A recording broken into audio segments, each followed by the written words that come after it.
할렐루야. 하나님 우리 함께 하십니다. 하나님 우리 힘이 되십니다. 하나님 우리에게 짐이 되시는 분이 아니십니다. 우리에게 짐을 지우시는 분이 아니십니다. 하나님 언제나 우리에게 힘이 되시고 힘을 주시는 분이신 줄 믿습니다. 세상을 이길 힘, 우리의 연약함을 이길 수 있는 힘, 또 사람들의 완악함을 이길 수 있는 힘이 주님으로 도는 줄 믿습니다. 오늘 이 시간에 우리에게 힘 주시는 하나님을 깊이 만나는 복된 시간 될 줄 믿습니다. 오늘은 거룩한 하향성 내려감이라는 제목으로 말씀을 나누려 합니다. 요한복음 2장 12절 한 절 말씀입니다. 우리 같이 요한복음 2장 12절 말씀 함께 읽겠습니다. 시작. 그 위에 예수께서 그 어머니와 형제들과 제자들과 함께 가버나움으로 내려가셨으나 거기에 여러 날 계시지는 아니하시니라. 아멘.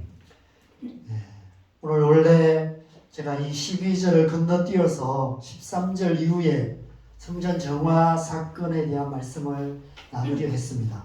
근데 이 한 절이 계속 마음에 걸렸습니다. 그냥 넘어갈 수가 없었습니다. 그래서 제가 이 한 절 말씀을 붙들고 한 주간 내내 실험하다가 결국 이 한 절을 본문으로 말씀을 나누게 되었습니다. 지난주에 갈릴리 가나 혼인잔치에서 예수님께서 물을 포도주로 만드시는 사건을 통해 예수님께서 이 땅에 오신 목적에 대해서 우리가 함께 생각했습니다. 또 오늘 본문 이후에 기록된 성전 정화 사건 역시 예수님께서 이 땅에 오신 목적을 보여주시는 중요한 표적 중에 하나입니다. 그런데 이 두 큰 표적 사이에 가버나움으로 내려가신 예수님의 이야기가 기록되어 있습니다. 아, 그런 일이 있었나 보다 그렇게 생각하고 지나쳐 버릴 만큼 그냥 달랑 한 절로 기록되어 있습니다. 그럼에도 불구하고 우리가 이 한 절 말씀을 그냥 넘어갈 수 없는 이유는 사도 요한이 예수님께서 행하신 수많은 표적 중에서 수년 동안 고심하고 고심하면서 엄선한 내용만을 기록했기 때문입니다. 요한복음 마지막에 보면 21장 25절에 보면 예수께서 행하신 일이 이외에도 많으니 만일 낱낱이 기록된다면 이 세상이라도 이 기록된 책을 두기에 부족할 줄 아노라. 이렇게 끝을 맺고 있습니다. 기록하려고 하면 끝이 없다는 것입니다. 사도 요한은 가장 먼저 예수님을 따르기 시작했던 제자였습니다. 예수님께서 가장 사랑하시는 제자이기도 했습니다. 예수님을 가장 가까이 따랐고요. 한순간도 예수님을 떠나본 적이 없었습니다. 심지어 예수님께서 십자가에 못 박혀 죽으시는 그 순간에도 거기에 있었던 제자가 끝까지 그 장면을 지켜봤던 제자가 사도 요한이었습니다. 얼마나 많은 기적들을 보았을까요? 얼마나 많은 말씀들을 들었을까요? 아마 사도 요한 개인에게도 하신 말씀이 많았을 것입니다. 1대1로. 예수님은 제자들에게 이렇게 모아놓고 설교하시고 모아놓고 설교하시고 이렇게 안 하셨을 것 같아요. 물론 그렇게도 많이 하셨겠지만 그냥 1대1로 한 사람씩 만나시고 한 사람씩 만나셔서 개인적인 얘기도 나누시고 그런 시간들을 계속 가지셨을 것 같아요. 특별히 가장 많은 그런 시간을 가진 제자가 아마 사도 요한이 아닐까 생각합니다. 기록하고 싶은 내용이 많았을 거예요. 자기만 아는 내용도 많았을 것입니다. 자기에게만 하신 얘기도 말씀도 많았을 거예요. 오늘날 같으면 컴퓨터 앞에 앉아서 몇 날 며칠 몇 달 동안 밤을 새워서라도 예수님의 출생부터 시작해서 어린 시절의 이야기 그런 이야기 에피소드들도 다 기록했을 거고요. 또 예수님이 공생애를 시작하시면서 하신 모든 말씀들, 자기 개인적으로 하신 말씀들까지 다 기록했을 것입니다. 아마 그렇게 기록했다면 책이 아마 수십 권, 수백 권이 되었을 것입니다. 예수님의 전기, 예수의 일대기 이런 책으로 아마 수백 권이 되었을 것입니다. 그런데 안타깝게도 당시에는 그렇게 기록할 수 있는 상황이 아니었습니다. 가능한 한 짧게 가장 중요한 내용만을 기록할 수밖에 없었습니다. 그래서 고민하면서 적었다가 지우고 적었다가 지우고 아마 그랬을 거예요. 그래서 한 절 한 절 기록했기 때문에 이 한 절 역시도 굉장히 중요한 절일 수밖에 없는 것입니다. 아마 이 사건을 단 한 절로 기록한 이유는 다른 복음서에 이미 가버나움으로 내려간 이야기가 기록되어 있기 때문이 아닐까 생각합니다. 그래서 자세히 기록하지 않고 단 한 절로 기록하고 있는 것 같습니다. 대신에 사도 요한이 정말 강조하고 싶은 한 단어를 이 본문에 기록해 놓았습니다. 저는 이 한 단어가 계속 마음에 걸렸어요. 이 한 단어를 강조하기 위해서 사도 요한이 이 본문을 기록한 것이 아닐까 생각했습니다. 바로 가버나움으로 내려가시니 라는 단어였습니다. 가버나움으로 내려가셨다는, 이 내려가신다는 단어가 계속 마음에 걸렸습니다. 이 한 절 본문을 정한 이유도 이 한 단어를 그냥 지나치지 못했기 때문에 제가 이 본문을 정했습니다. 예수님께서 어머니와 형제들과 제자들과 함께 가버나움으로 내려가셨다고 말합니다. 여러분, 왜 이 사실이 중요할까요? 여러분, 혹시 이 노래 아십니까? 이 노래 제목이 이겁니다. 거꾸로 강을 거슬러 오르는 저 힘찬 연어들처럼. 거센 강물을 거슬러 본향으로 돌아가는 연어들의 모습을 통해 우리 인생의 한 단면을 노래하는 노래입니다. 하나님께 세상 만물을 통해서 그 하나님의 그 신비, 하나님의 신비들을 많이 드러내십니다. 저는 그 중에 하나가 연어가 아닐까 생각합니다. 거센 강물을 거슬러 본향으로 올라가는 연어의 모습들을 통해 하나님께서 하나님의 백성의 삶이 무엇인지를 우리에게 보여주십니다. 하나님의 백성의 삶의 방향성. 여러분, 하나님의 백성은 이 세상 사람들과 반대 방향으로 움직이는 사람들이 하나님의 백성들입니다. 하나님의 백성들의 삶은 이 세상 사람들의 삶의 방향과 반대 방향인 것입니다. 거꾸로 강을 거슬러 오르는 저 힘찬 연어들처럼 세상의 물결을 따라 속절없이 떠내려가는 삶이 아니라 세상의 그새 물결을 피해서 바위 밑이나 풀숲 사이에 숨어있는 삶이 아니라 세상의 물결을 거슬러 하나님 나라를 향해서 힘차게 살아가는 삶, 그것이 하나님의 백성들의 삶인 것이죠. 그래서 우리는 세상 사람들과 다르게 살아야 하는 것입니다. 예수님께서 넓은 길이 아닌 좁은 길로, 넓은 문이 아닌 좁은 문으로 들어가라 말씀하신 이유가 바로 그것입니다.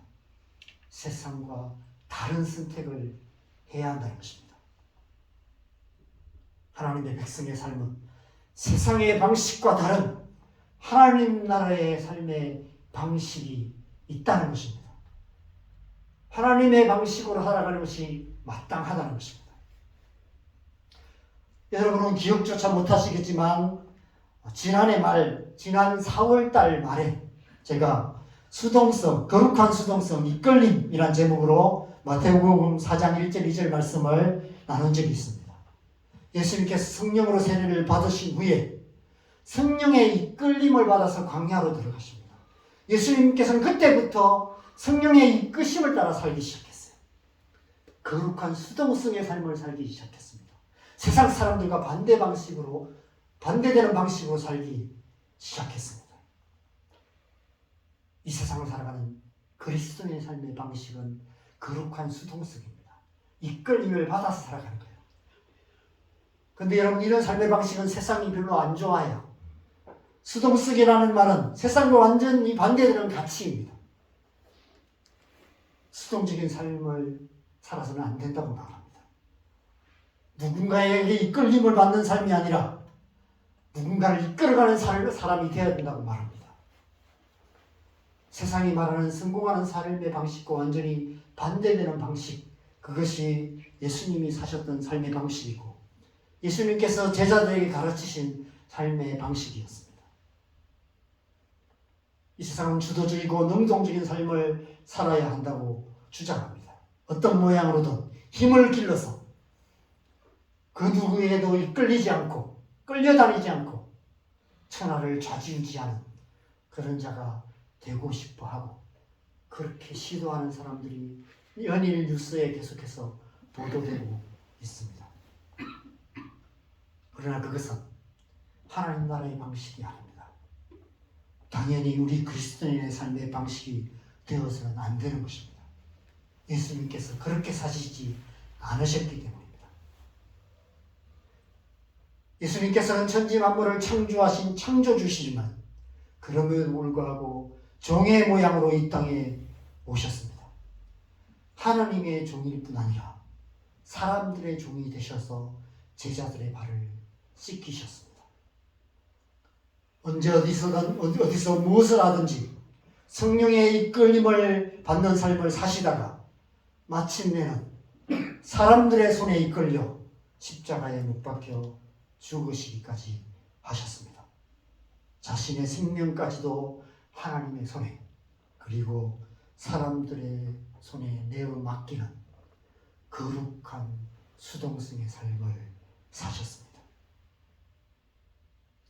그 삶을 통해 세상과 다른 하나님 나라의 삶의 방식을 그의 제자들에게 그리고 저와 여러분들에게 보여주신 것입니다. 그리스도인의 삶은 예수님께서 사신 그 방식대로 사는 삶이 되어야 마땅한 것입니다. 거꾸로 강을 거스러 오르는 저 힘찬 연어들처럼 이 세상과 반대되는 하나님 나라의 삶의 방식으로 살아야 하는 것입니다. 그래서 오늘은 작년 4월 마지막 주고 말씀에 이어서 제2탄으로 거룩한 하향성, 내려감이라는 제목을 정했습니다. 여러분, 우리 사는 이 세상은 상향성의 세상입니다. 높은 곳으로, 더 높은 곳으로 끊임없이 기어 올라가는 그런 세상입니다. 점점 더 높은 건물을 쌓아가고 있습니다. 경쟁하듯이. 그 옛날 바벨탑을 쌓았던 그 시대처럼 끊임없이 바벨탑을 쌓아가고 있는 그런 시대입니다. 다른 사람의 머리를 밟고서라도 더 높은 곳으로 올라가는 자가 성공하는 세상입니다. 과거에도 그랬고 지금도 그렇습니다. 지금 우리나라의 모습도 그러하고 온 세상이 마찬가지입니다. 어려서부터 유치원에서 학교에서 사람들 속에서 주구장창 그 한 가지 원리로 사는 법을 배우게 됩니다. 친구라고 말하지만 사실은 알고 보면 내가 밟고 올랐어야 될 대상일 뿐입니다. 사촌이 땅을 사면 배가 아프고 이웃이 잘 되는 모습을 보면 은근히 시기심이 생깁니다. 학교에서 우리 자녀들이 무엇을 하는지 아십니까? 서열이 확실히 정해질 때까지 끊임없이 경쟁하며 힘겨루기를 합니다. 주먹이 센 아들은 주먹으로 힘겨루기를 하고요. 공부를 잘하는 애들은 공부 갖고 힘겨루기를 합니다. 음악이나 미술이나 예체능에 재능 있는 사람들은 그걸 갖고 하고요. 운동을 잘하는 아이들은 운동을 가지고 합니다. 그것도 아닌 아이들은 뭔가 그래도 친구 관계를 통해서라도 힘겨루기를 해서 좋은 친구 관계 많이 맺어서 자기 친구 그룹들 만들고 약한 아이들 따돌리고 이런 일들이 끊임없이 학교 안에서 일어나고 있는 것입니다. 그런 과정을 통해서 마침내 서열이 정해지죠. 공부 잘하는 친구와 공부 못하는 친구, 운동 잘하는 친구와 운동 못하는 친구, 관계 잘하는 친구와 관계 못하는 친구, 인기 있는 친구와 인기 없는 친구, 이런 친구들의 서열이 정해집니다. 어디 가나 그렇습니다. 학교든 직장이든 교회든 사람이 모이는 곳에는 늘 이런 원리가 작용하게 됩니다. 깊이 들어가 보면 사람 사는 세상이 아니라 동물의 왕국이 되는 것입니다. 어떻게든 더 높은 곳으로 올라가기 위해서 다른 사람의 머리, 친구의 머리라도 짓밟고서라도 더 높이 올려가려고 발버둥치는 세상, 그것이 우리 사는 이 세상입니다. 이러한 세상 속으로 예수님께서 내려오셨습니다. 하늘 보좌를 버리시고 낮고 낮은 이 땅으로 내려오셨습니다. 예수님께서 이 땅에 내려오시는 그 순간부터 이미 이 세상에 세상과 반대되는 움직임이 시작되었습니다. 상향성인 세상에 하향성의 삶이 시작된 것입니다. 거룩한 하향성의 삶이 시작된 것이죠.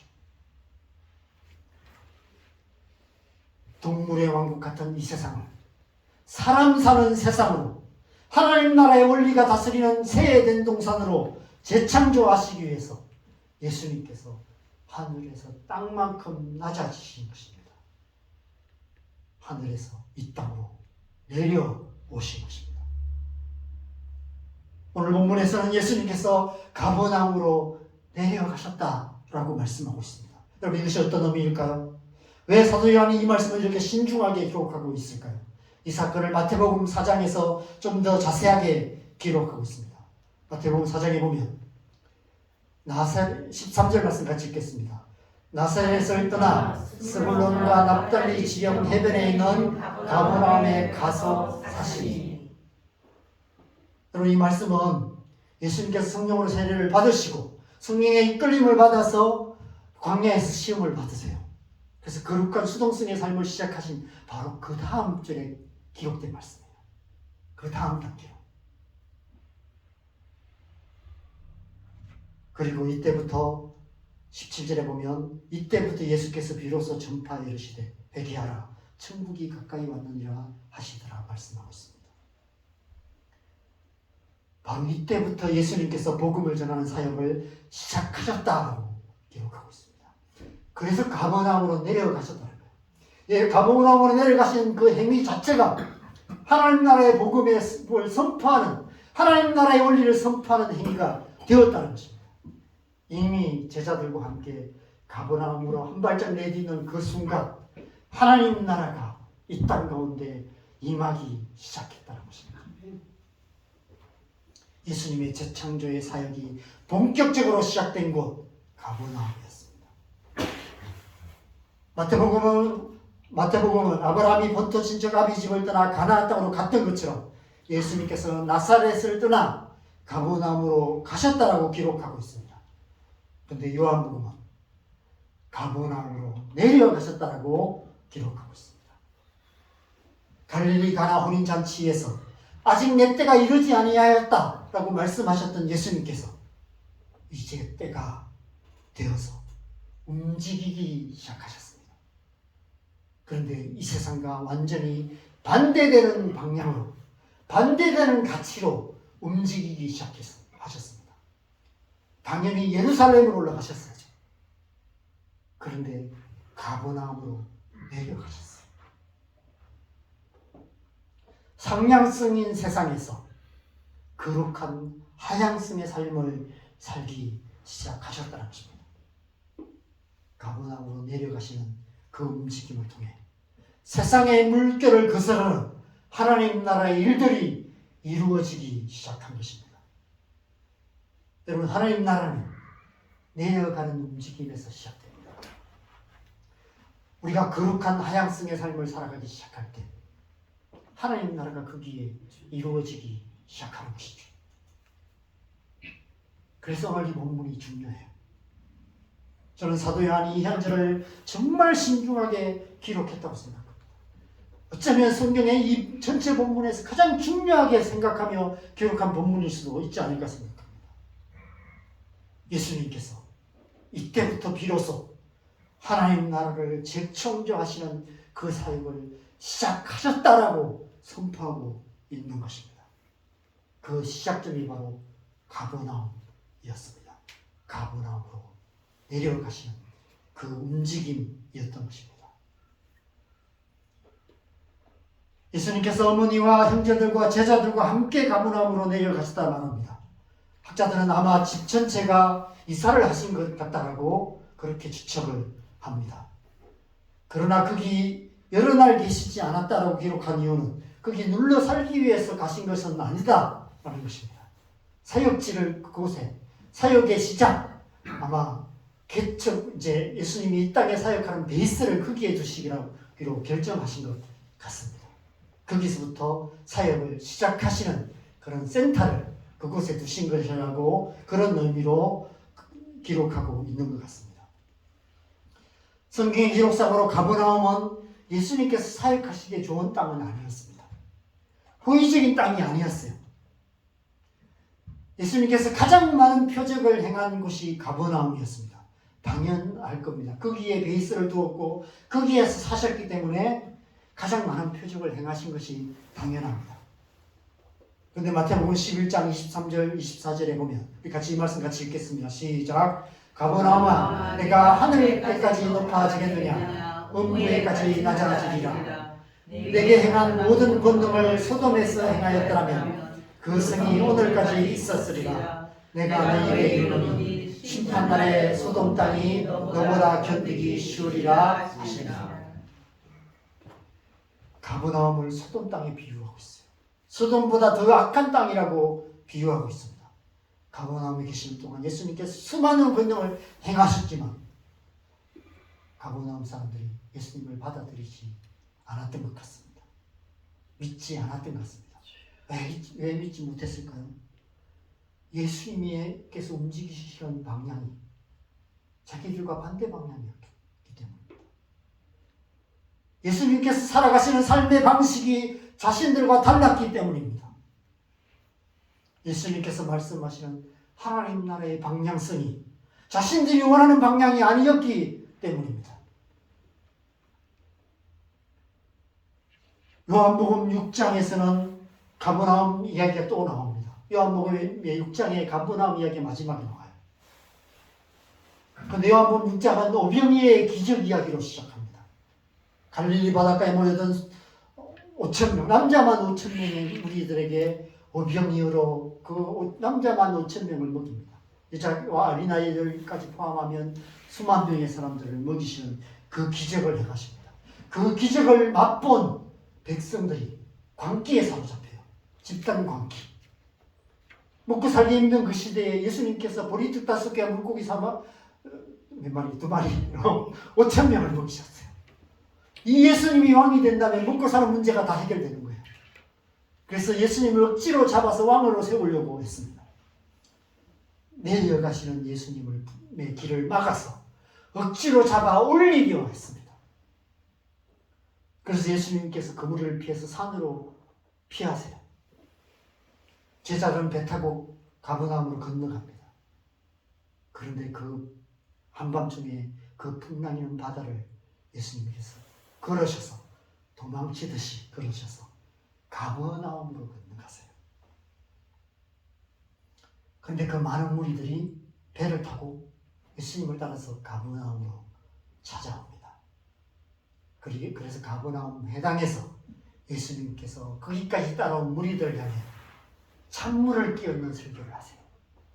그 설교 한편으로 수만 명이 모여서 한꺼번에 수만 명이 모이는 큰 대형교회가 될 수 있는 그 기회에 예수님께서 설교 한편으로 모든 사람들을 다 쫓아내십니다. 12제자밖에 안 남아요. 완전히 망한 설교를 하세요. 설교 한 편 했는데 그냥 다 떠나버리고 다 시험에 들어서 다 떠나버리고 12제자만 달랑 남는 그런 설교를 하십니다. 그 설교가 바로 내가 생명의 떡이다. 내 살을 먹고 내 피를 마시는 자는 영원히 살 것이다. 이 설교를 하세요. 이 설교를 듣고 많은 사람들이 어려워합니다. 결국은 어떤 반응이 되었을까요? 6장 66절을 같이 읽겠습니다. 시작. 그때부터 그의 제자 중에서 많은 사람이 떠나가고 다시 그와 함께 다니지 아니하더라. 그냥 무리만 떠난 것이 아니라 그의 제자 중에서 많은 사람이 떠나갔다고 얘기합니다. 그동안 12제자 외에 많은 제자들이 예수님을 따랐던 것 같습니다. 그런데 자칭 제자라고 했던 사람들조차도 아마 몇 년 동안, 몇 개월 동안, 몇 달 동안 그렇게 몇 주 동안 따라다녔던 그런 사람들조차도 다 떠나갔다라고 말씀하고 있습니다. 12제자만 남았습니다. 비록 그들이 예수님께서 하신 이 말씀이 구체적으로 무엇을 의미하는지를 확실히 몰랐다 할지라도 최소한 예수님께서 말씀하시는 이 삶의 방향성이 그들이 원하는 방향이 아니라는 것은 분명히 알았던 것 같습니다. 그들은 결코 예수님께서 말씀하시는 떡이 되는 인생을 살고 싶지는 않았던 것이죠. 예수님께서 그들과 반대 방향으로 움직이고 계시는 것을 알았기 때문에 예수님을 떠났던 것입니다. 오늘 본문에서 사도 요한이 강조하는 또 한 가지 사실은 예수님께서 제자들과 함께 가셨다는 사실입니다. 예수님께서 제자들과 함께 세상과 반대되는 방향으로 움직여 가신 것입니다. 제자들을 세상과 반대 방향으로 이끌어 가신 거예요. 제자들과 함께 가버나움으로 내려가면서 세상을 거스르는 삶, 내려가는 삶, 거룩한 하향성의 삶을 처음으로 경험하게 하신 것입니다. 제자들은 가버나움에서 예수님으로부터 세상을 거스르는 움직임으로 살아가는 법을 처음 배우기 시작했던 것이죠. 제자들을 그 삶으로 부르고 계시는 것이죠. 가버나움에서 저와 여러분을 또한 그 삶의 방향으로 부르고 계시는 것입니다. 여러분, 제자의 삶은 올라가는 삶이 아닙니다. 내려가는 삶입니다. 거룩한 하향성의 삶입니다. 그것은 우리의 본성을 완전히 거스르는 삶이에요. 여러분, 우리 사는 이 세상이 상향성의 세상이 될 수밖에 없는 이유는 우리의 제약된 본성이 그렇기 때문에 그렇습니다. 태초에 하나님처럼 되고자 선악과를 따먹었던 그때부터 인간 존재는 끊임없이 높아지기만을 원하고 점점 더 높은 곳으로만 가는, 만족하지 못하는, 그냥 이 정도면 살만한데 그래도 만족하지 못하고 더 좋은 것을 갖고 싶어하고 더 좋은 집에 살고 싶어하고 더 많은 것을 갖고 싶어하고 더 높은 자리에 앉고 싶어하는, 끊임없이 높아지고자 하는 그런 세상, 그런 모습으로 살아가고 있습니다. 홍수 위에 하늘까지 닿는 탑을 쌓으려고 했던 그 바벨탑 사건이 우리의 본성을 그대로 보여주는 사건이에요. 그때만 그랬을까요? 지금까지 인간의 역사는 끊임없이 바벨탑을 쌓아온 역사였습니다. 지금도 끊임없이 바벨탑을 쌓아가고 있습니다. 친구의 머리를 밟고서라도 조금이라도 더 높은 자리를 차지하려 혈안이 되어 있는 상냥성의 세상입니다. 가버나움이 그런 세상을 상징하는 곳이었던 것 같습니다. 그래서 예수님께서 가버나움으로 내려가신 것입니다. 세상과 반대되는 하나님 나라의 삶, 거룩한 하향성의 삶을 살아가기 시작하셨고 제자들과 함께 그 길을 가면서 그 삶을 가르치시기 시작하신 것입니다. 그런 의미에서 가버나움은 제자의 삶이 시작되는 곳이기도 합니다. 제자의 삶은 예수님과 함께 내려가는 삶입니다. 예수님과 함께 가버나움으로 내려가는 곳에서 제자의 삶이 시작되는 것이죠. 이 세상의 가장 어두운 곳으로 내려가는 것입니다. 이 세상의 가장 낮은 곳으로 내려가는 것입니다. 역사 속에서 수많은 예수님의 제자들이 그렇게 살았습니다. 예수님께서 가시는 그곳으로 내려갔습니다. 성령이 이끄시는 그곳으로 내려갔습니다. 그래서 수많은 사람들이 하나님 나라에서 헌신했습니다. 여러분, 우리나라에 처음 복음이 들어왔을 때 이 나라, 조선이라는 나라, 정말 전 세계에서 가장 가난한 나라였습니다. 그 가난한 나라에 수많은 선교사님들이 자기의 생명을 걸고 이 땅에 오셨습니다. 낮은 곳으로 내려오신 것이죠. 지금도 그렇게 이 땅의 낮은 곳으로 내려가시는 수많은 선교사님들이 계십니다. 단지 선교사님들만 그렇게 살아야 할까요? 저는 이것이 우리 그리스도인의 삶의 원리라고 생각합니다. 점점 더 낮은 곳에서, 더 낮은 곳에서 섬기는 삶을 살아가는 것, 그것이 제자의 삶이라고 예수님께서 마지막에 제자들의 발을 씻기시면서 신신당부하셨습니다. 성령의 이끌림을 받아 그 길까지 내려가는 거룩한 하향성의 삶을 살아가는 것, 그것이 예수님의 제자의 삶인 것이죠. 어디까지 내려가게 될까요? 그렇게 내려가다 보면 어디까지 내려가야 할까요? 예수님께서 내려가신 거기까지 내려가는 것입니다. 예수님께서 어디까지 내려가셨습니까? 십자가까지. 가버나움으로 내려가신 예수님께서 끝내는 땅 아래 무덤까지 내려가셨습니다. 여러분, 예수님께서는 이 땅에 내려오실 그때부터 이미 그 길을 향하고 계셨어요. 거기까지 내려가시기 위해서 이 땅에 내려오신 것입니다. 하늘 보좌를 버리시고 이 땅에 내려오신 예수님께서 이제 제자들과 함께 가버나움으로 내려가십니다. 그렇게 내려가시기 시작하신 예수님께서 점점 더 내려가셔서 결국은 땅 아래까지 내려가신 것입니다. 어쩌면 그래서 스스로 제자라고 말하는 자들도 다 돌아가 버렸는지도 모릅니다. 거기까지는 가고 싶지 않았기 때문에. 그렇게까지는 내려가고 싶지 않기 때문에. 그래서 오늘 본문이 중요한 거예요. 이 한 구절을 우리의 마음에 새기는 것이 중요합니다. 그렇지 않으면 오늘 본문 이후에 예수님께서 예루살렘에 올라가시는 이야기가 나오는데 예수님께서 올라가시는 이 움직임을 잘못 이해할 수 있습니다. 제자들이 계속해서 잘못 이해했어요. 그때까지 여전히 제자들도 거룩한 하향성이 뭔지를 몰랐어요. 당연합니다. 쉽게 알 수 없는 것이었어요. 상향성의 세상에 길들여 있는 제자들이 하루아침에 하향성의 삶이 무엇인지를 어떻게 이해할 수 있겠습니까? 그들은 예수님께서 예루살렘에 올라갈 때마다 뭔가 하나님의 나라가 임할 거라고 생각했어요. 그들이 꿈꾸는 하나님의 나라.